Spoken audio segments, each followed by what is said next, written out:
করোনার রেশ কাটতে না কাটতেই এবার সমুদ্রের বুক চিরে ধেয়ে আসছে নতুন এক আতঙ্ক, হান্টা ভাইরাস। আটলান্টিক মহাসাগরে ভাসমান একটি লাক্সারি ক্রুজ শিপে এই ভাইরাসের সংক্রমণের পর জরুরি সতর্কতা জারি করেছে বিশ্ব স্বাস্থ্য সংস্থা। সংস্থাটি সাফ জানিয়েছে, ওই জাহাজে থাকা প্রত্যেক যাত্রী এখন হাই রিস্ক কন্ট্যাক্ট বা উচ্চ ঝুঁকিপূর্ণ স্পর্শক। ইতিমধ্যে আক্রান্তদের সরিয়ে নিতে শুরু করেছে আমেরিকা ও ইউরোপের বিভিন্ন দেশ। বিস্তারিত থাকছে নিশাত আফরোজের রিপোর্টে। বিলাসবহুল প্রমোত্তরী এমভি হন্ডিয়াস, যা পর্যটকদের নিয়ে দক্ষিণ আটলান্টিকে গিয়েছিল এক রোমাঞ্চকর অভিযানে, কিন্তু সেই আনন্দ এখন বিষাদে রূপ নিয়েছে।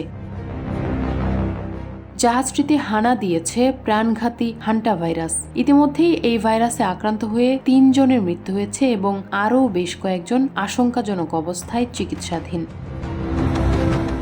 বিশ্ব স্বাস্থ্য সংস্থা WHO এর কর্মকর্তা মারিয়া ফন কারখোভ এক জরুরি ব্রিফিংয়ে জানিয়েছেন, জাহাজটির অভ্যন্তরের পরিবেশ এবং ভাইরাসের সংক্রমণের ধরন বিবেচনায় সেখানে থাকা ১৪৭ জন যাত্রী ও ক্রুর সবাইকেই উচ্চ ঝুঁকিপূর্ণ হিসেবে চিহ্নিত করা হয়েছে। সাধারণত ইঁদুরের মলমূত্র থেকে এই ভাইরাস ছড়ালেও এবার মানুষের মাধ্যমে সংক্রমণের আশঙ্কা ভাবিয়ে তুলছে বিজ্ঞানীদের।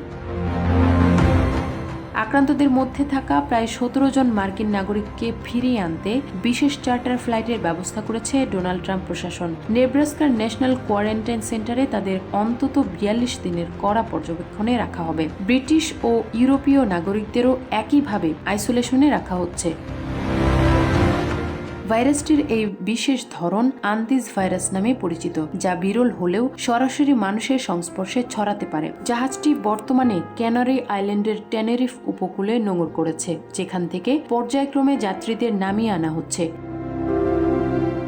সিপিসি এবং আন্তর্জাতিক স্বাস্থ্য সংস্থাগুলো বলছে, সাধারণ মানুষের জন্য ঝুঁকি এখনই খুব বেশি না হলেও প্রমোত্তরীর মতো বদ্ধ পরিবেশে এই ভাইরাস দ্রুত ছড়িয়ে পড়ার সক্ষমতা রাখে। ফলে জাহাজটি জীবাণুমুক্ত না করা পর্যন্ত সেখানে কাউকেই প্রবেশের অনুমতি দেওয়া হচ্ছে না।